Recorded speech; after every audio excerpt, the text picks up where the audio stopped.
Welcome you all in the online classes of Bishop Academy. In the earlier classes, we have discussed about series and parallel combinations, energy loss in sharing, and energy stored in parallel plate capacitor. Now, we have to discuss the expression of capacity for parallel plate capacitor.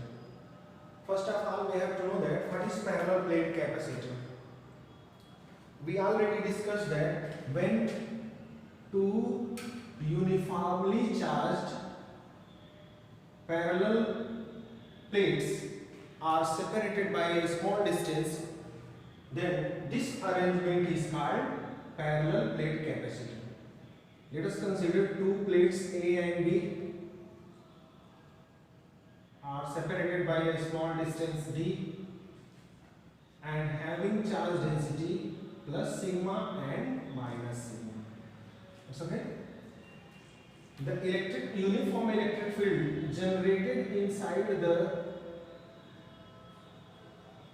capacitor is E naught, and in the first chapter we discussed that the electric field between two parallel plates which have uniformly charged is sigma upon epsilon naught, where sigma is the surface charge density and epsilon naught is the permittivity of free space. It means जब हम दो parallel plates के बीच electric field calculate करते हैं तो first chapter के NCERT problem में हमने कैलकुलेट किया था कि दो पैरेलल प्लेट्स के बीच की जो इलेक्ट्रिक फील्ड होता है वो सिग्मा अपॉन एप्सिलॉन नॉट होता है, जहां सिग्मा जो है सरफेस चार्ज डेंसिटी होता है. It's okay. Our target is to find out the capacity of this parallel plate capacitor. We know that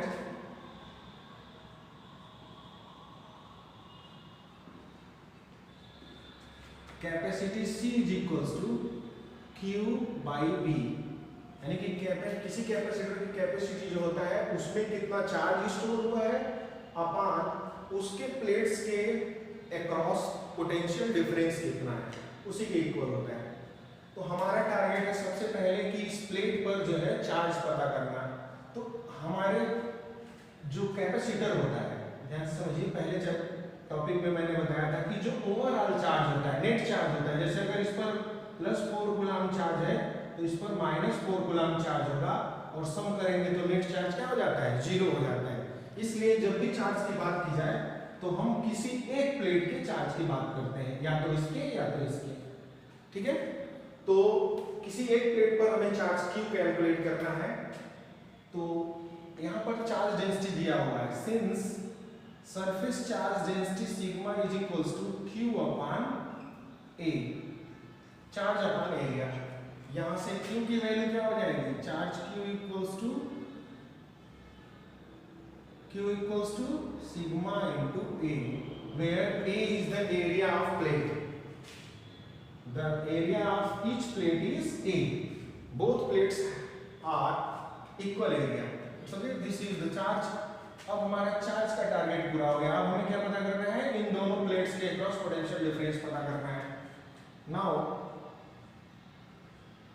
potential difference across plates A and B is given by, अभी last topic में हमने पढ़ा था potential difference और electric field में relation. वहां पर हमने ये पढ़ा था E is equals to V by R, यानी E is equals to potential difference upon distance होता है. डिस्टेंस मतलब जिन दोनों पॉइंट्स के बीच का पोटेंशियल डिफरेंस है V, उन दोनों के पॉइंट्स के बीच का ये डिस्टेंस है. यहाँ पर हमारे पास क्या है, E नॉट है इलेक्ट्रिक फील्ड इन दोनों प्लेट्स के बीच, यानी कि E की जगह हो जाएगा E naught. Potential difference let कर लेते हैं कि V होगा, भाई हमें पता करना है. और इन दोनों प्लेट्स के बीच जो डिस्टेंस है यानी R की वैल्यू जो है वो D है. तो यहाँ पर हम लिख सकते हैं V is equals to E into R, मतलब voltage is equals to electric field E naught, यहाँ पर इलेक्ट्रिक फील्ड E नॉट है, and separation between plates, R के प्लेस पे क्या पुट करेंगे हम, स्मॉल डी है, दोनों प्लेट्स के बीच का सेपरेशन डी है, तो ई इंटू डी हो गया, और ई नॉट का वैल्यू जो है सिग्मा अपान एप्सिलॉन नॉट है, और ये D. It's okay, this is the potential. Let us consider this is equation number 1, this is equation number 2 and this is equation number 3। यहाँ पर हमने क्या किया, कैपेसिटी का फॉर्मूला होता है Q by V, last chapter में बताया, लास्ट टॉपिक में बताया गया है। सबसे पहले हमने चार्ज पता किया सिग्मा के हेल्प से, जो सिग्मा इंटू ए है, जहाँ ए है एरिया ऑफ प्लेट, और फिर हमने वोल्टेज पता किया जो डिनोमिनेटर में। हम इक्वेशन 2 और 3 की जो वैल्यू यानी Q और V का वैल्यू इक्वेशन 1 में पुट कर देंगे by putting the value of equation second and third in equation 1 we have C is equals to Q के प्लेस पे पुट करेंगे सिग्मा इंटू ए अपान V के प्लेस पर sigma D upon epsilon not, sigma into D upon epsilon not. Epsilon not denominator में चला जाएगा, sigma sigma cancel, यहाँ पर हमें कैपेसिटी का फॉर्मूला मिलेगा A into epsilon naught upon D। This is the formula for capacity of a parallel plate capacitor in which A is the area of plate, D is the separation between plates, कितनी दूरी पे दोनों plates रखे गए हैं, और epsilon जो है वो परमिटिविटी या फ्री स्पेस है जिसकी value 8.85 into 10 to the power -12 होता है। फर्स्ट चैप्टर में इसको हम जान चुके हैं, यानी कि हमें एरिया पता हो और सेपरेशन पता हो। अब यहाँ पे देखते हैं कि कैपेसिटी कैसे इफेक्ट करता है। अगर दोनों प्लेट्स के बीच की दूरी बहुत कम हो, यानी डी की वैल्यू कम हो, तो सी का वैल्यू क्या होगा, ज्यादा होगा, इनवर्सली प्रोपोर्शनल है। तो हम कोशिश करते हैं कि दोनों प्लेट इतने क्लोज रखे जाएं कि वो कांटेक्ट में भी ना हो और दूरी भी कम से कम हो, मिनिमाइज हो सके, जिससे कैपेसिटी ज्यादा मिले। एरिया हम बढ़ा देते हैं तो कैपेसिटी बढ़ जाएगा, और एप्सिलॉन नॉट तो कांस्टेंट है, इसको हम चेंज नहीं कर सकते। It means capacity of a parallel plate capacitor depends only on area of the plates and distance between plates. It's okay. This is the derivation of capacity of parallel plate capacitor. Now our next topic is expression of capacity of parallel plate capacitor with dielectric slab। यानी कि parallel plate capacitor में हम dielectric slab डाल दें तो उसकी capacity का expression क्या होगा, और कैपेसिटी कम होगी या ज्यादा होगी। देखिए, these are two parallel plates A and B and separation between these plates is D. Surface charge density R plus sigma and minus sigma, and electric field in this region is E naught when air is present. Now a material having dielectric constant K is placed inside the slab parallel plate. Now a material having dielectric constant K dielectric constant का material हमने इसमें place कर दिया, जिसका thickness जो है वो small t है। इस डाइलेक्ट्रिक स्लैब का thickness small t। It's okay. अब जो है इस पूरे रीजन को ये मटेरियल कवर कर लिया, तो एयर सिर्फ इस थोड़े से रीजन में बचा हुआ है, यहाँ पर इस रीजन में ये पूरा एयर बचा हुआ और यहाँ भी एयर बचा हुआ है। अब इस डाइलेक्ट्रिक मीडियम में भी इलेक्ट्रिक फील्ड चेंज हो जाएगा। यहाँ पर इलेक्ट्रिक फील्ड सपोज कर लेते हैं E होगा इस मीडियम के अंदर, और यहाँ चूंकि एयर है तो यहाँ इलेक्ट्रिक फील्ड E नॉट होगा, इधर भी एयर है तो यहाँ इलेक्ट्रिक फील्ड E नॉट होगा। क्योंकि पूरे प्लेट में इलेक्ट्रिक फील्ड यूनिफॉर्म होता है, तो जितना इलेक्ट्रिक फील्ड इधर होगा उतना ही यहाँ पर भी होगा, बस इस मटेरियल के अंदर इलेक्ट्रिक फील्ड डिफरेंट होगा। It's okay. तो हमारे पास K डाइलेक्ट्रिक कांस्टेंट का एक मटेरियल हमने इसमें डाइलेक्ट्रिक स्लैब इंसर्ट कर दिया उसी पैरेलल प्लेट कैपेसिटर में जिसका हमने पहले किया था। इसका भी प्लेट एरिया जो है वो ए है, दोनों का प्लेट एरिया ए है। और अब हम इसका डेरिवेशन करते हैं। यहाँ पर भी हम वही बात जानते हैं, we know that capacity C is equals to Q upon V. This is equation number 1. We have to find out the charge present on the plates and potential difference generated across the ends of plates. These two, if we have these two things, then we have to find out the capacity of a capacitor. It's okay. First of all, in similar way, charge Q is equals to sigma into A, because charge density is sigma and plate area is A, then charge Q is equals to sigma A. This is equation number 2. Now our task is to find out the potential difference across plates A and B. Then potential difference across plates A and B is given by total potential, let the total potential be V. यहाँ पर चूंकि दो तरह का reason है, यहाँ पर air भरा हुआ है तो यहाँ पर पोटेंशियल कुछ अलग होगा क्योंकि इलेक्ट्रिक फील्ड अलग है, और इस रीजन में डाइलेक्ट्रिक मीडियम है तो यहाँ पर परमिटिविटी अलग होगी, तो इसलिए यहाँ पर इलेक्ट्रिक फील्ड अलग होगा। यहाँ पर यानी कि दो तरह के रीजन है, एक डाइलेक्ट्रिक मीडियम, दूसरा एयर का, तो इसमें पोटेंशियल भी दो तरह का होगा। यहाँ पर होगा potential difference in air plus potential difference in dielectric slab. Okay, अब पोटेंशियल डिफरेंस इज एयर पता करते हैं। तो एयर में जो इलेक्ट्रिक फील्ड है वो E नॉट है, और एयर कितने डिस्टेंस में फैला हुआ है। अगर इस रीजन और इस रीजन को देखा जाए, टोटल जो रीजन है वो D डिस्टेंस है, जिसमें से T डिस्टेंस को कवर कर लिया डाइलेक्ट्रिक ने, तो रिमेनिंग कितना बचा जहां पर एयर मौजूद हो, D माइनस T, यानी टोटल डिस्टेंस D है, उसमें से जो डाइलेक्ट्रिक आ गया है जो कवर कर लिया जगह उसको निकाल देंगे तो बाकी रिमेनिंग एयर बचेगा। तो ये हो जाएगा डिस्टेंस आपका electric field into distance D minus T, यानी एयर का जो इलेक्ट्रिक फील्ड है वो इतने दूरी में फैला हुआ है। तो ये हो गया potential difference.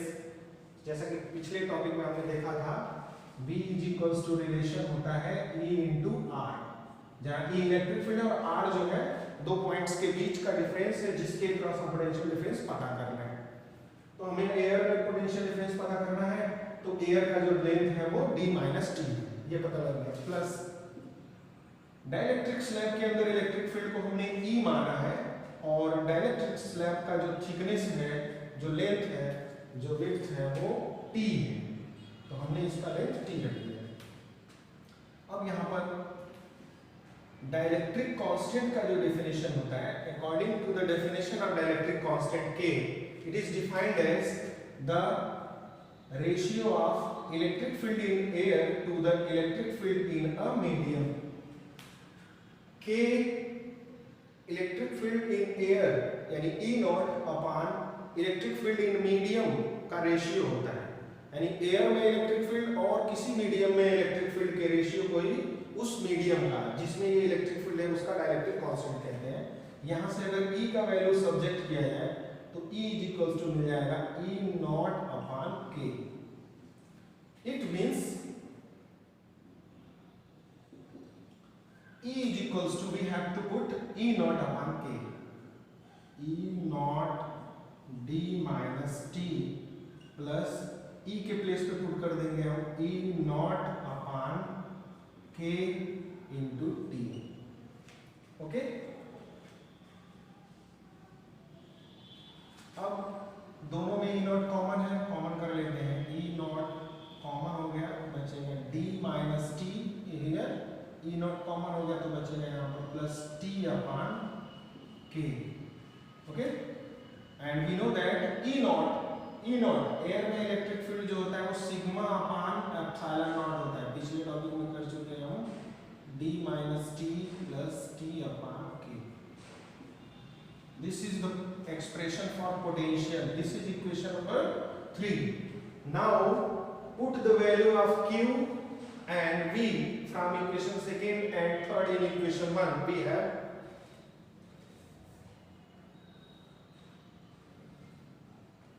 by putting the value from equation second and third in equation 1, we have equation 1 में C is equals to Q is equals to sigma into A upon V equals to sigma upon epsilon naught, sigma upon epsilon naught d minus t plus t upon k. Okay, sigma cancel each other and epsilon naught goes in the numerator, which is a epsilon naught upon d minus t plus t upon k. This is the formula for capacity of a parallel plate capacitor containing dielectric slab. C is equals to a epsilon naught upon d minus t plus t upon k. This is the expression of capacity.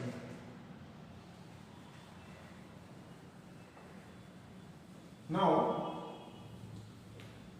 if we compare this capacity to a simple parallel plate capacitor, the capacity of simple parallel plate capacitor is a epsilon naught upon d, and the capacity of parallel plate capacitor with dielectric slab, यानी dielectric slab के साथ जो capacity आता है वो ये है और बिना dielectric slab के ये है। दोनों को कंपेयर किया जाए तो दोनों का न्यूमरेटर जो है सेम है, दोनों के एरिया मान लिया जाए सेम है, एप्सिलॉन नॉट आपका एयर है ही मीडियम परमिटिविटी, तो इसका जो डिनोमिनेटर होगा वो छोटा होगा क्योंकि d में से t को माइनस किया गया है और t अपान k कुछ भी होगा तो ये जो वैल्यू होगी वो बहुत छोटी होगी, ऐड भी करेंगे तो वो d के इक्वल नहीं हो पाएगा। इसका मतलब इसका जो डिनोमिनेटर है वो इसके कंपैरेटिवली छोटा है, और जब डिनोमिनेटर छोटा है तो कैपेसिटी क्या हो जाएगा, बड़ा हो जाएगा। इसका मतलब कि अगर हम इसको C डैश माने तो जब डाइलेक्ट्रिक स्लैब डाला जाता है तो पैरेलल प्लेट कैपेसिटर की कैपेसिटी क्या होती है, बढ़ जाती है। यानी कि हम डाइलेक्ट्रिक स्लैब डालते ही इसलिए हैं किसी पैरेलल प्लेट कैपेसिटर के बीच ताकि उसकी कैपेसिटी बढ़ जाए, और कैपेसिटी बढ़ जाएगा तो हम ज़्यादा से ज़्यादा चार्ज इसमें स्टोर कर सकते हैं। ठीक है, ज़्यादा चार्ज स्टोर कर पाएंगे। It's okay.